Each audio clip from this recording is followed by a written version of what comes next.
a synthetic fiber, 5 times stronger than steel, lightweight, flexible, and capable of stopping a bullet.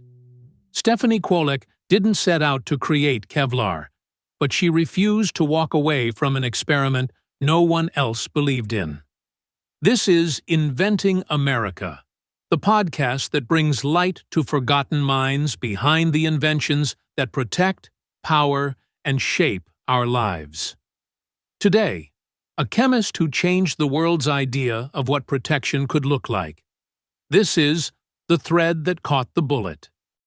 Stephanie Kwolek was born in 1923 in New Kensington, Pennsylvania. As a child, she was captivated by science. Her mother was a seamstress, her father a naturalist, and she found joy in both patterns and nature. She earned a degree in chemistry from Carnegie Mellon University and took a job at DuPont in 1946, intending it to be temporary until she could attend medical school. But she quickly found herself fascinated with polymer chemistry, the study of complex chains of molecules that could form synthetic materials. And then, in the early 1960s, a project came her way that would change everything. DuPont was developing lightweight, high-strength fibers for use in tires.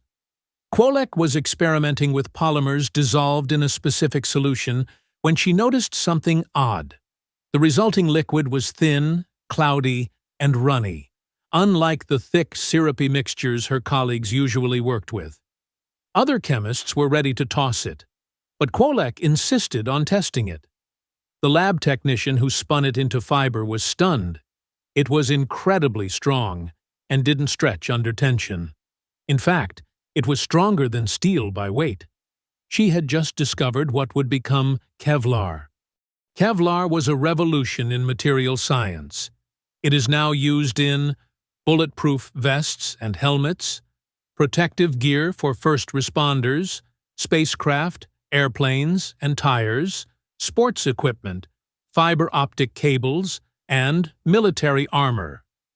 Stephanie Kwolek's invention has saved countless lives, particularly in law enforcement and combat zones. But she never sought fame or fortune. She didn't profit directly from Kevlar. She remained focused on science and on helping others do good with it. In 1995, she was inducted into the National Inventors Hall of Fame, one of the few women at the time to receive that honor. Stephanie Kwolek passed away in 2014.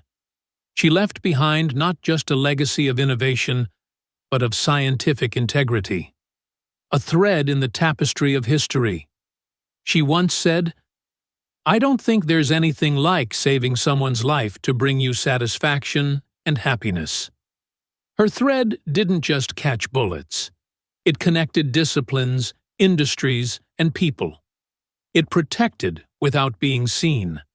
And, like so many great inventors, she wove her legacy into the fabric of the everyday. Thanks for listening to Inventing America, and for joining us for Season 2. If these stories intrigued you, share the show and help others discover the brilliance of our forgotten inventors.